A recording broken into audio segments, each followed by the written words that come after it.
I'd like to call the meeting to order. First item on the agenda is establish a quorum, and the whole committee is here today. So we have the quorum. You all received the minutes from the December 9th meeting. Are there any corrections or additions? Then I assume acclamation that they be accepted. Okay, staff reports. First item, Pat?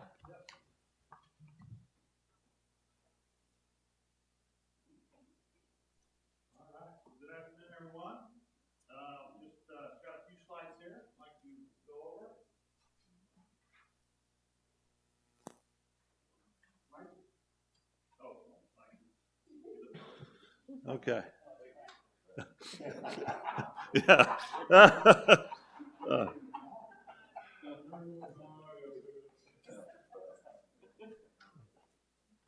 Oh, okay. I'll wait so everybody can see the slides here.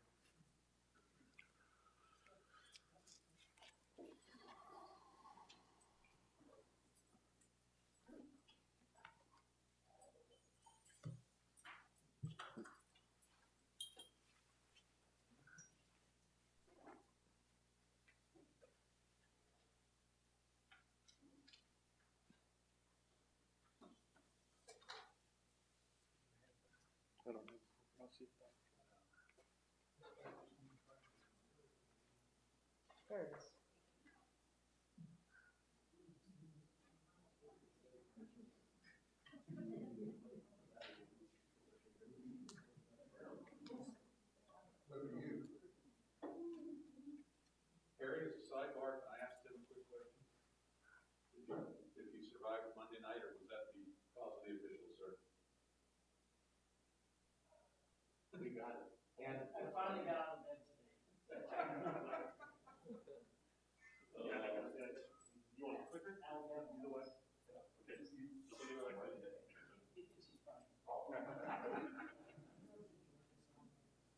I don't know from Georgia.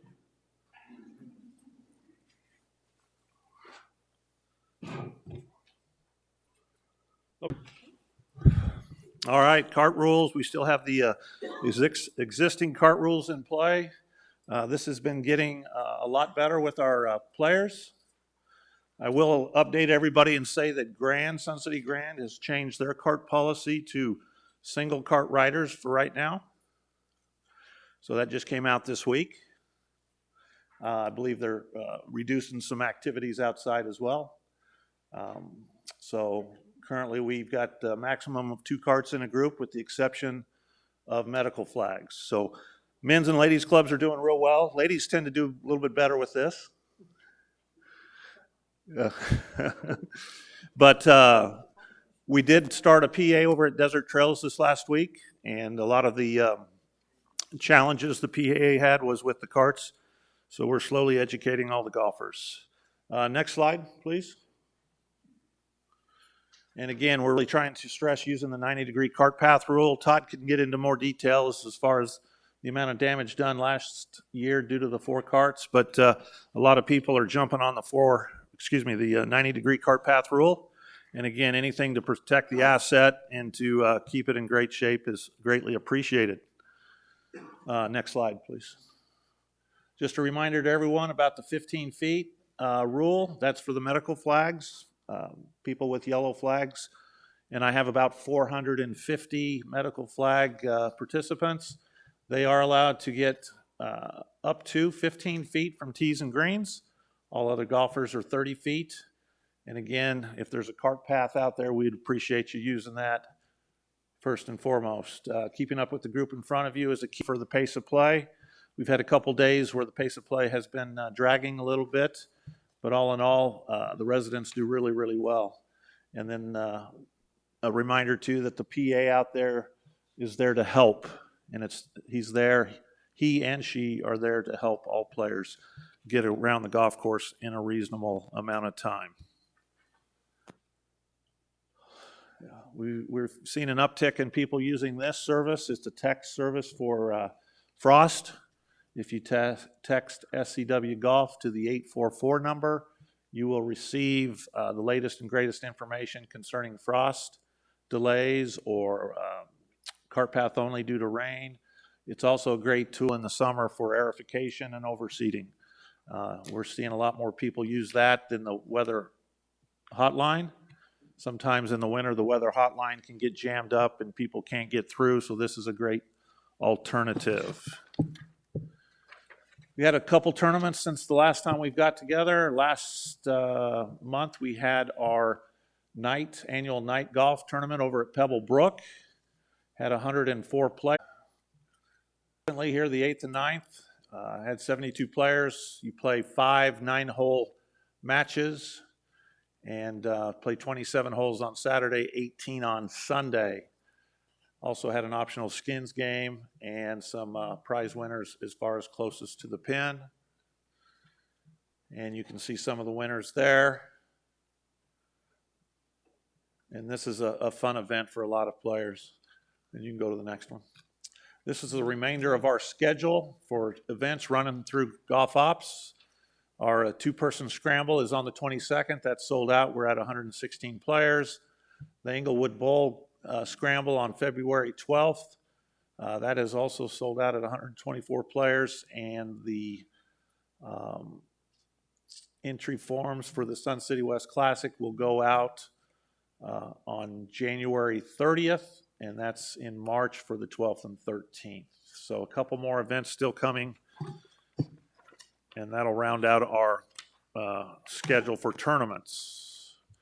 Wanted to give you some stats on our call center. For those that don't know this, starting in October, in fact, this year it was October 13th, we had our call center report to duty. These are temporary part-time staff members. They work Monday through Friday, 7 till 5. We transfer all of our phones, our 7 golf course phones, to this area. It's a small office in Golf Ops. We have 2 people working each shift, so a total of 7 people are a part of our call center crew. For the first 52 days of the golf season, you can see that we had 12,185 phone calls. Most calls come in that 7 to 9 time frame. And the average number of calls is 234 calls a day. So they're very busy, but they are a great service because it frees up the starter to deal with that golfer in front of them. And we all know that if you're interacting with somebody, that phone will be the last thing that gets picked up. And this is a big reason why we're able to fill some of these tee times and grow the rounds of golf that we're able to grow. The next stat here, I like to try to do this yearly, and this is one where we finally got all of our information into an Excel spreadsheet, and we can kind of pare it out and separate it. But we had 185 hole-in-ones this year, which is just incredible. As you can see, 59 at Echo Mesa, Desert Trails, and Stardust lead the way, and the reason for that, as we all know, is they've got 12 par 3s. So they're always at the top. But the things that surprised me was Trail Ridge only had 7. We had a gentleman by the name of Darrell Boyd make 4 hole-in-ones this year. Isn't that incredible? 4 of them. Was he on 4 different courses, you know? I don't know. I should be able to tell you that, but I don't know that off the top of my head. I don't recall that. It was either Steve Johnson. I think it was Steve Johnson. Had 3, and the interesting thing about Steve Johnson, 3 different golf courses, all of them on hole number 8. So I thought that was pretty wild. Juan Rodriguez, Ken Skinner, Richard Van Vogt all made duplicate or more than 1 hole-in-ones, which is in itself incredible. Most common club used was a 9-iron. 36 of those 185 were made with a 9-iron. A driver was used 10 times for a hole-in-one. Longest one was 199 yards. I believe we had 3 of those, and we had 1 at 76 yards. And this was the stat that I went through line by line. We had 74% of the hole-in-ones were men, 26% were women, and that's right in line with our breakout for men and women playing golf. So it's right in line.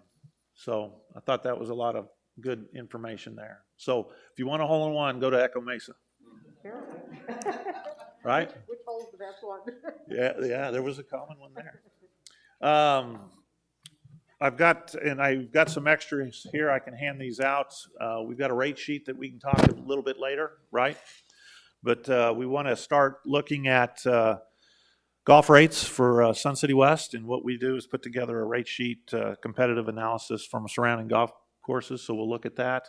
Just want to mention that this last year and a half, 2 years has been challenging, not only in my department, but Todd can go into more detail, but he's seeing huge increases in gas, utilities, seed, labor, and equipment. Last year, as a reminder, we didn't increase our golf rates, which is exceptional. And we jumped from an average yearly rate or yearly number of rounds from about 189,000. Last year we did 326, or excuse me, 289 to 326. So we saw about a 14 to 16% increase in rounds. And we're on track to maybe not quite get there this year, but we're going to be pretty close. So the handout will come here in a minute. And as the last comment says, peak season rates are what really drive the boat, and that's what we really scrutinize and try and make sure that we give our residents the best possible deal. And that's it. That's all I have. Any questions for me?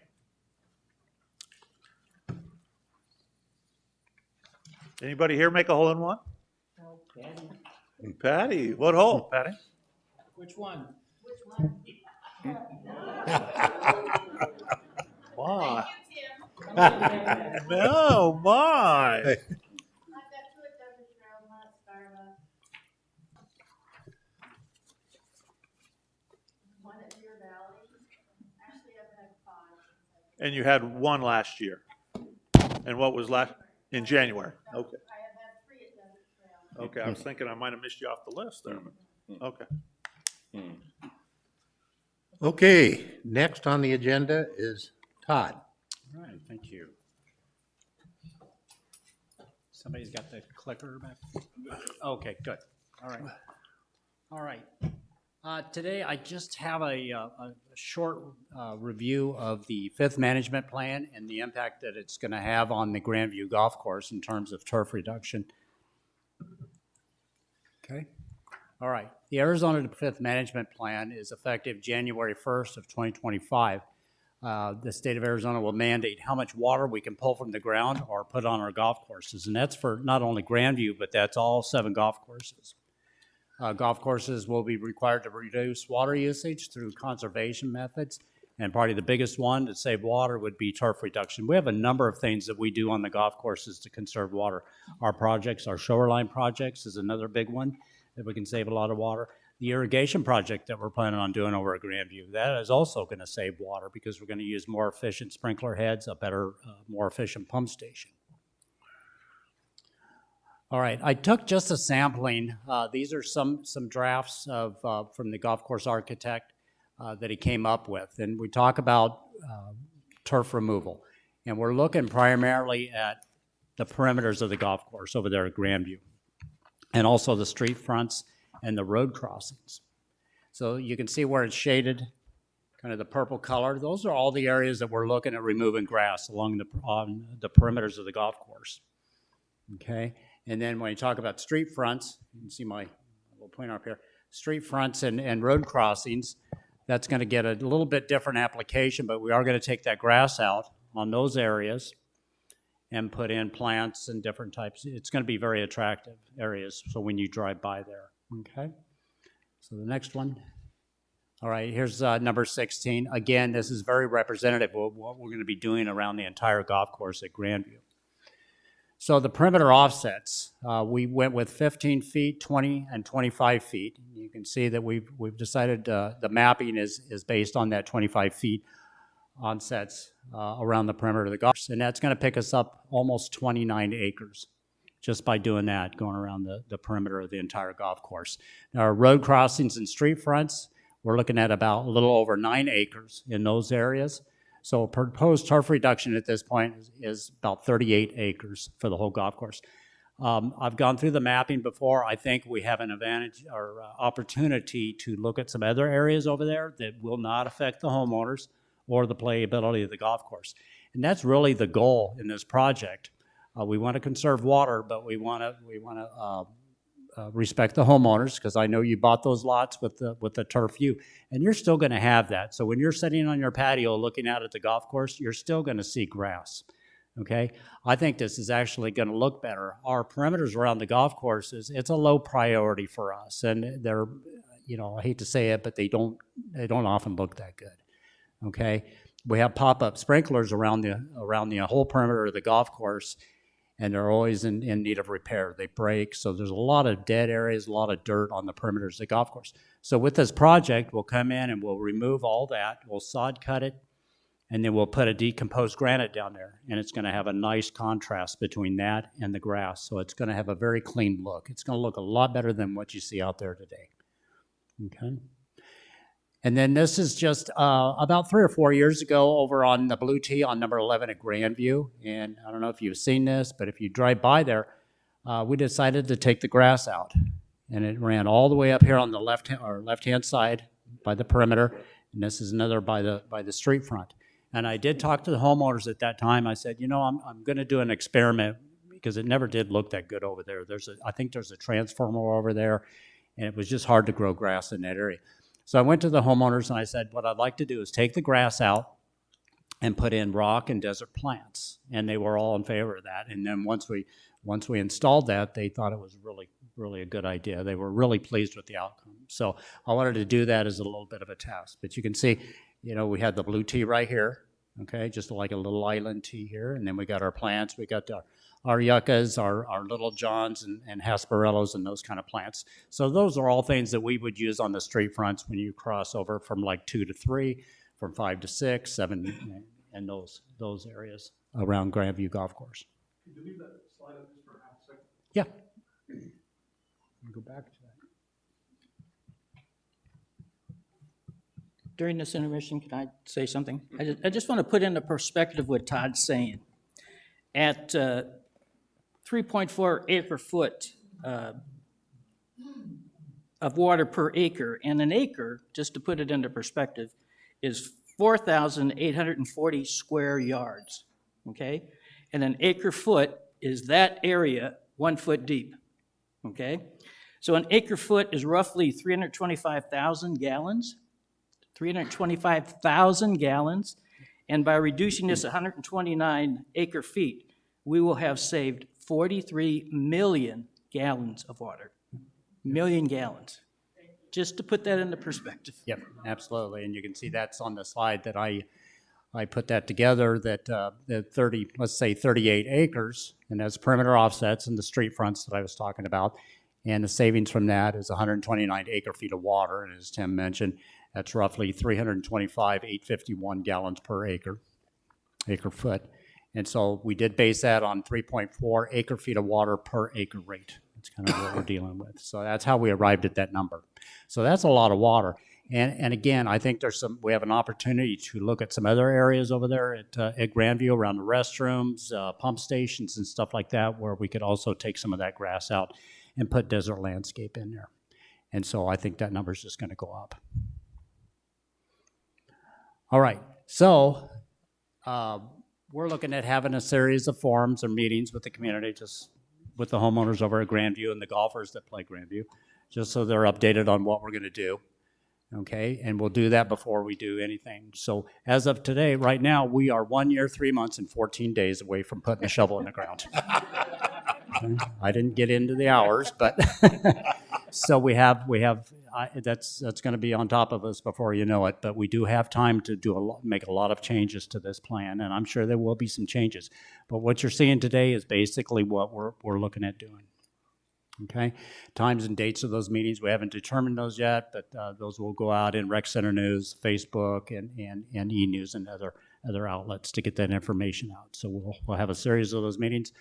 I'll bring in our golf course architect. He could answer questions and how he arrived at some of his decisions and what we're doing over there at Grandview. So a lot of good information should come out of those.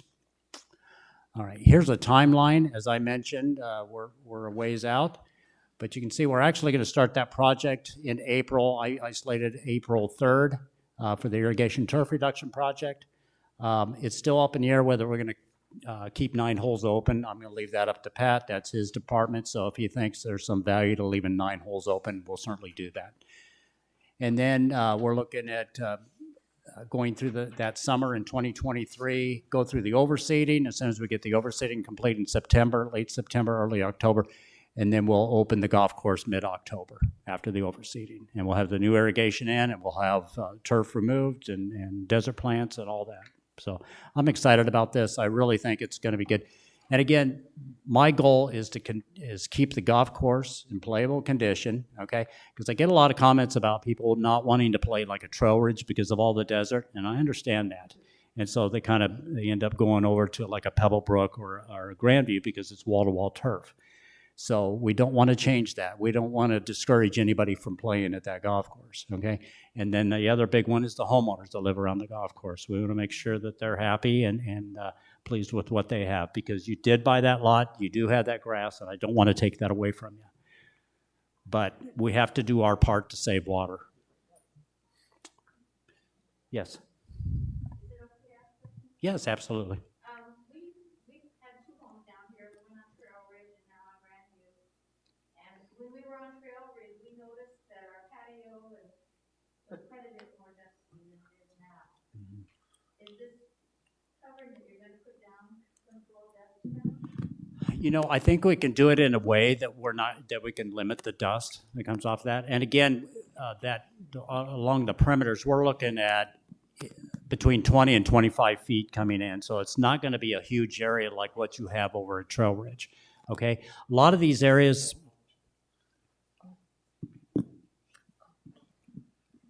A lot of these areas that we're looking at Grandview, they're going to be relatively flat. We're not changing any of the terrain or anything.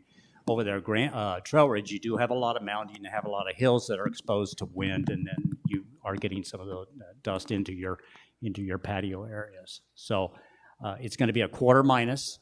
It'll be compacted, and so I don't think there's going to be a whole lot of dust coming off of that. There's no really. You might have some occasional carts that go through there. I don't think you're going to have a lot of cart traffic that's going to be stirring up dust. I don't think that's going to be a problem. Of course, our maintenance guys, they have no reason for being in that area as well. So I don't think you're going to have that much dust with this project. Is it rock size you're thinking of? Quarter mile. So what are we looking at, rock size? Is it going to be teeny tiny pebbles? It is. And we have to use that material around the perimeter of the golf course because it's still in play. You can't have a larger stone. Now, the road crossings and street fronts are going to have a larger rock, whether it's like a ½ inch or maybe even upwards of 3/4, because some of that's going to be sloped. So during heavy rains, you got to make sure that you don't have that runoff. But some people don't have knee walls, right? Not everybody on Grandview. Right. So how do you keep that out of? Well, that's something that we're going to have to look at as we go forward with this and see how we're going to address those areas. But a lot of the homes over there, you have a brick border, or you do have the knee wall, and there's some that don't. There's some homes that their rock actually bleeds over into our area, so we're going to have to address those. So, okay, all right, yes, sir. Do you want to do questions now, or later? I can take them now since we're on this. Are you actually going to come in and scrape the turf off, or are you just going to kill the grass and put rock and over the top? You know, you can do it either way. You can scrape that down, or you can spray it a couple times with like a glyphosate, which is a Roundup product, which is going to kill the grass. But you want to make sure that you use something and you want to get a complete kill, because the last thing you want to do is to put that rock down and then have the grass come back up again. So that's another thing that we're going to have to look at as we go forward and see which approach is going to be the best for us. Is on this drawing you have here, you show the fairway and then the additional green area, is that the existing rough, or are you going to plant new grass in that? No, that's going to be all the existing, what you have out there today, the rough areas. Yeah, that's not going to, That's not going to change. no, sir. And then when we oversee the golf course, it's going to be pretty much, unless we really need to make some cutbacks on our water, but I don't see that at this point. But our overseeding is going to be the same. So what you see out there today as far as the winter ryegrass, that's going to continue. That's not going to change. And it'll be the same grass. Yes, sir. Just It- one thing for you folks' information is, if you have questions, come up to the mic and give your rec number, please.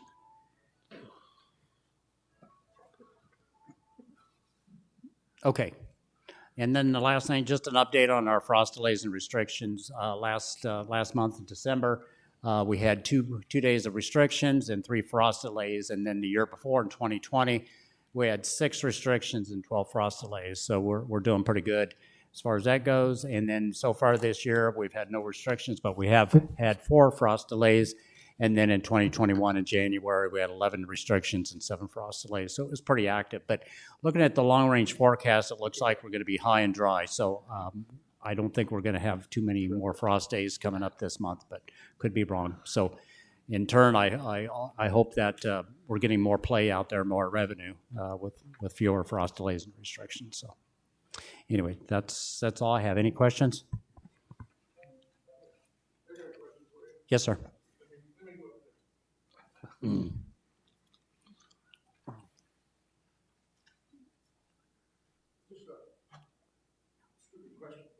Oh, there's no questions. You want my rec number? 71324. The question I have is, you put those signs around the green that say carts this way, and then right next to it you have a sign that says keeps the cart 30 feet away from the green. Right. So if I go 30 feet away from the green, I'm inside the signs that say go to the right or left. So that's confusing. Okay. I think the keep 30 feet away from the greens would pertain to yellow flag. I think that's 15 feet, isn't it, Pat? It is 15 for medical flag, 30 Okay. for everybody So- else. All right. No, If- I see what you're saying. Yeah, it's just confusing because I had a player assistant tell me the other day that I was supposed to keep it over there toward the cart path more, but I was outside of 30 feet. Yeah, and I know a lot of the cart arrow signs, the directional signs are often out a little bit further, quite a bit further than 30 feet. Yeah, Okay, that's it. Okay. That's the only question I had for you. okay, all right. Okay. Good. I will, Are you finished? I had one for Pat, if that's the question. I am, Yeah. unless any of the members had any questions. Well, we'll catch those at the end. Okay. Okay. Good. Okay, next on the agenda is our CFO, Pete Finelli. No filing, we have nothing, no updates because of the timing of the board. Okay, no updates. Well, we'll move right on into new business then. First item is golf fee schedule. So this is not golf fee schedule for Sun City West. This is, Pat has got the rates from our surrounding competitors. And we'll pass that out to you, and then you'll have a little discussion on this.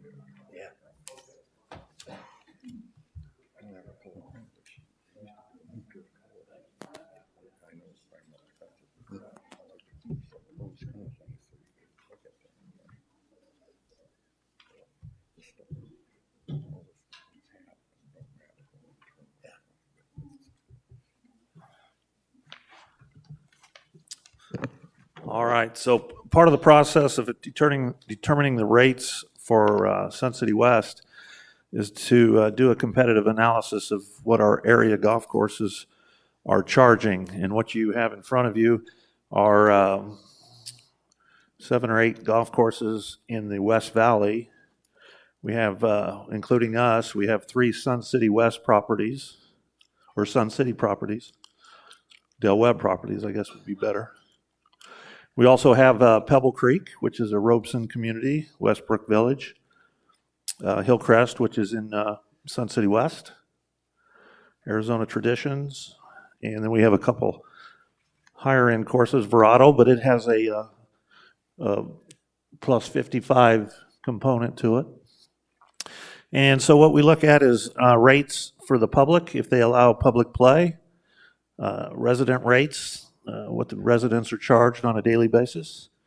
And then some courses, as you can see, have a resident guest fee. It's a fee less than public, but usually more than a resident rate. So we put this together just to kind of see where everybody is.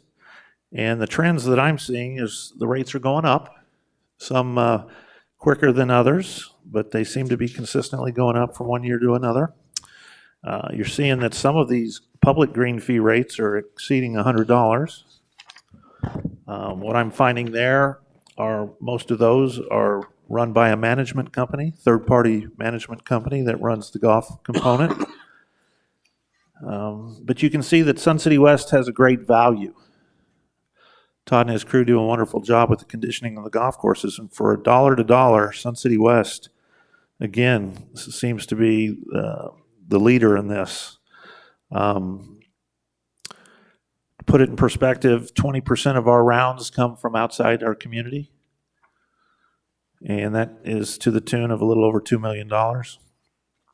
So we're very aware of trying to be competitive in those areas, but it gives you a kind of a cross-section of where everybody is. And then on the very last page, there's some information about annual cards or memberships.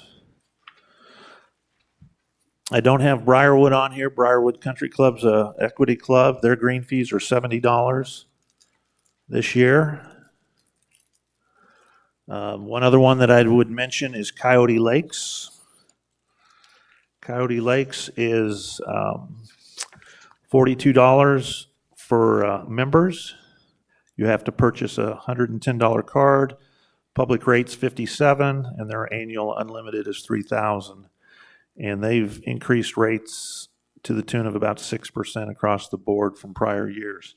So just kind of a place to start when we start looking at our rates.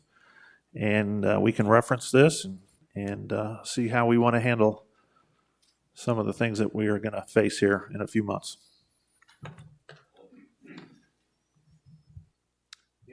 Yeah, I have a question. Pat, when do these other courses start looking at changing their rates?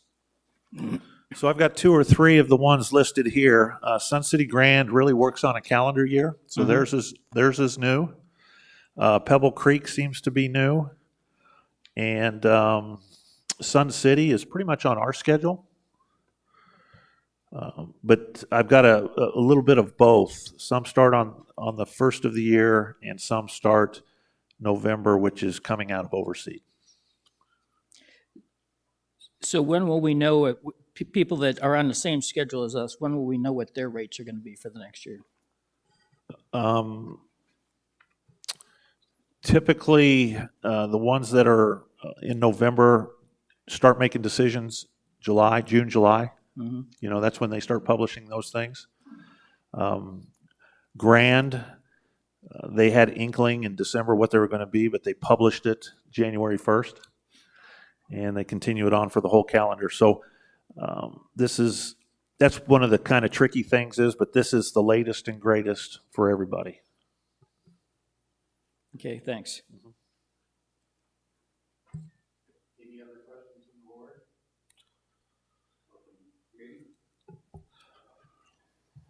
Okay, the next item was the Grandview Course Irrigation Project. I got an email and passed it on to Pat and Todd. And I think Todd hopefully answered it pretty well today, that yes, there will be meetings, and yes, there will be discussions with the Grandview people that live around the course. Are there any outstanding issues with anybody on the committee that needs to be brought up?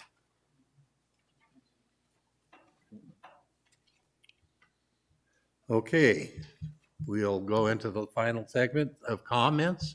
First of all, any comments from the committee?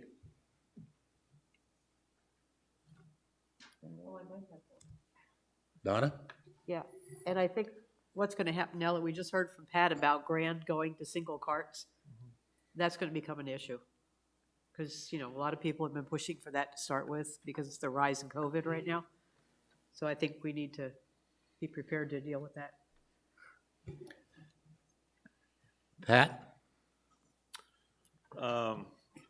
Yes, I agree, and I received a phone call right before I came to this meeting from one of our residents, and he didn't mind me using his name or a member number, if I can do that. Warren Sparks, rec number 125929, 85-year-old resident here, has 16 golfers. They play weekly. Out of the 22 that make up the 16 that play every week, 2 or 3 are from outside the community. So they're regular golfers, and his concern was similar to what Donna had stated, riding, pairing up. Our feeling at this point, and a reminder to everybody, Sun City West has a 96% vaccination rate, and we're really hoping that people don't try to play golf and compromise their health. Health is most important. We would like for you to play golf, but if you're in doubt of who you're playing with and what their status is, we're saying don't play. We want to see you next week. We want to see you 2 months from now rather than playing one more additional round. But we feel that that's a personal decision. We provide the tee time. We're hoping that people play and socialize with those they're comfortable with and go from that standpoint. I believe that it can go one of two ways. It'll either get worse or better, right? And again, the cart traffic is what really beats down the golf course, and we want to try to protect that as well. So.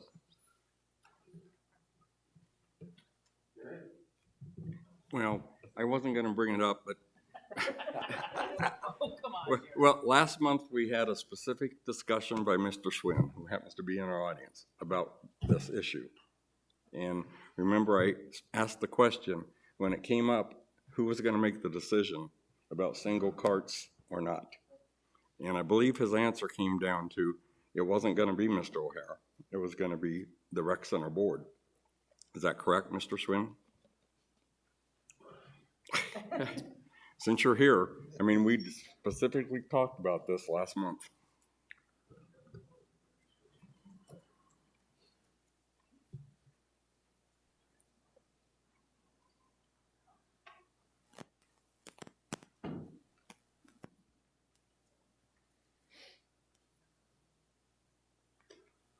Thank you, Gary. Sure.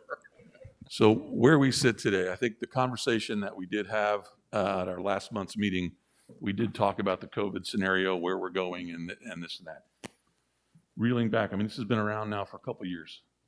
Reeling back, you know, there were some decisions made early on prior to vaccines being out when we really didn't know a whole heck of a lot about this contagiousness of this disease and how it's going. Listening to the health professionals in the field, right? The social distancing and the hand sanitizing and mask wearing were kind of leading us down the trail where we are today. When we initially were being educated by the health professionals relative to this thing coming on board in late 2019, the whole premise behind this thing from the health professional side was to try to do what we could to manage this thing so that the hospitals don't get overrun. Because if someone has a heart attack or a stroke or a car accident and whatnot, they need a bed. And we can't have our hospitals full of people with disease in a bed where we are today when they're now running at 130% full, right? They're basically double bunking people in rooms now, triaging, bringing in now federal help to take care of people. It's a mess. But what happened, I think, along the way, it got politicized, right? And so it became an absolute national mess. So go to Seattle and see what happens when you don't wear a mask. Go to New York and try to go to a restaurant without a mask or a vaccine card. Different states, different rules, right? So there's no rule book for this particular game we're playing today. So we're doing as best we can with the information we get from the local health officials and the CDC, dealing with what we can do. The government, I think, will basically rule the roost when it comes to Governor Ducey laying down executive order, which we follow. OSHA was implementing a completely new standard when it comes to agencies who employ 100 people or more. Starting on January 10th, you got to provide vaccine card and wearing masks indoor and doing a lot of things, which I'm told the Supreme Court struck down today. So we have done a lot of planning leading up to this scenario, but then here we are today, and the rules once again change. So it's tough. So yes, Mr. O'Hara is not the one making decisions when it comes to how many carts are out there on the mass side. That comes from the administrative side. In speaking with Sue Fitzsimons, our board president who's here today, as well as George Kuchek, who was our president last year when we were dealing with this COVID crisis, the governing board basically has concealed the fact that, well, not conceal the fact, that's the wrong word, but they basically have put the authority into the general manager and staff and our COVID management team to basically make those decisions. So if you want to point blame at anyone, you're staring right at them.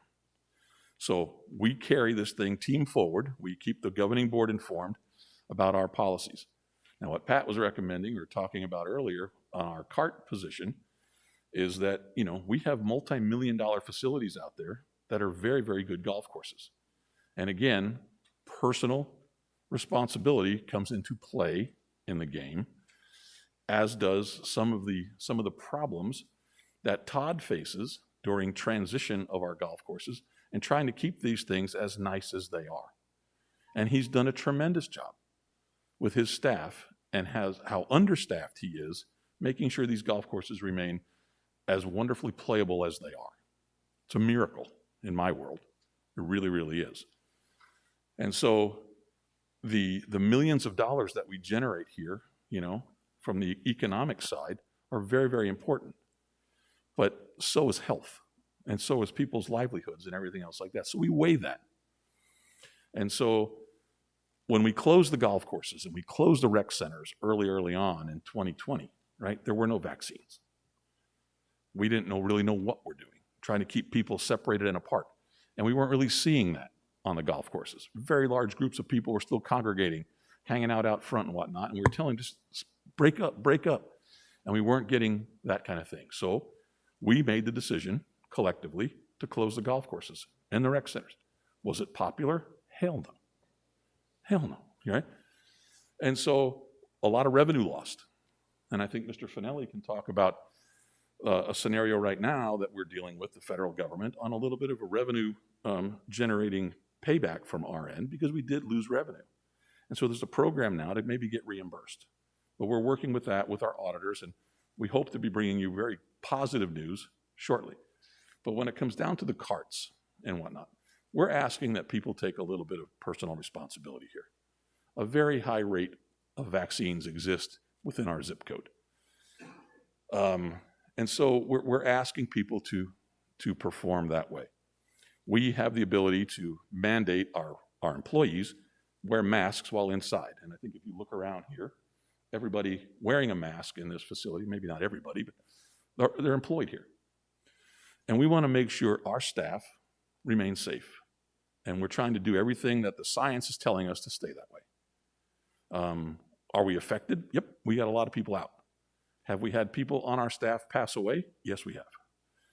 And so, you know, we want to be able to serve the community because that's what we do.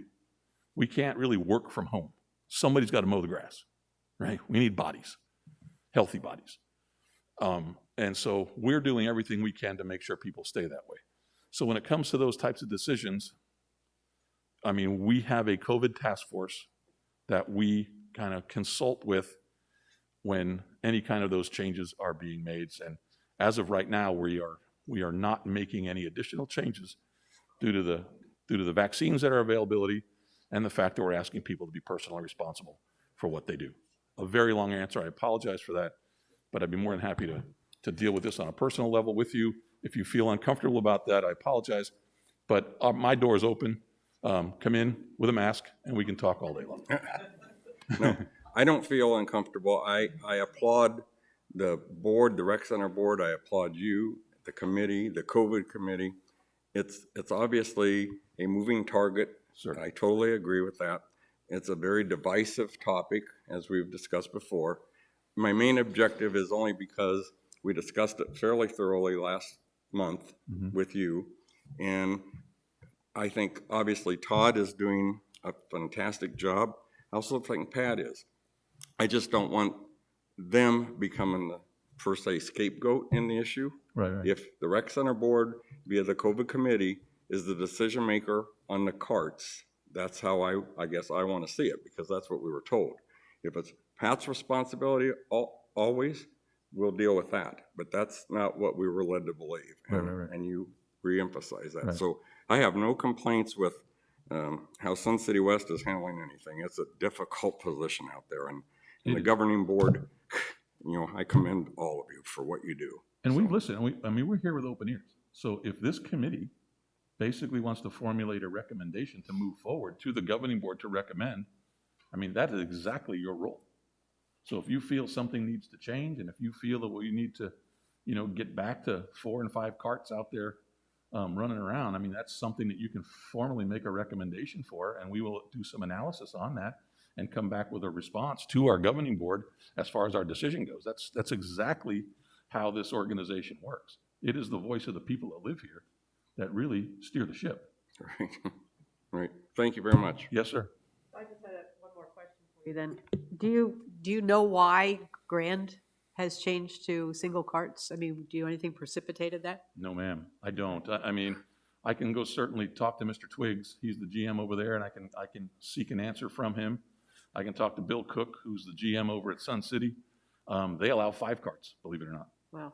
And they allow 4 carts out on their executive courses. I just want you to be prepared because you're going to hear it. I know. I'm sorry? I said I just want you to be prepared because you're going to hear it from the community once they Oh, hear yeah. it. Absolutely. Okay. Can do.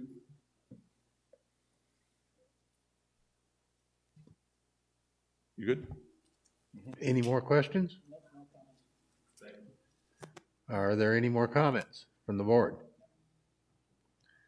Okay, next will be comments from the audience. Please come up to the mic, give your name and rec number. So if you have any comments, please come forward.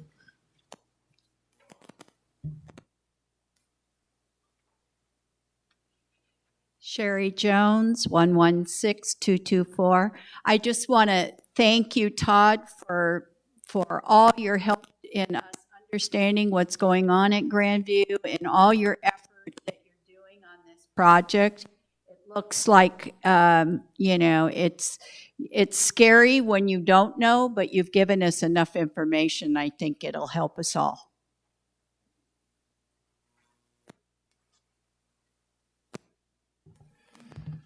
Any further comments? With that, nothing on the remote. The meeting is adjourned.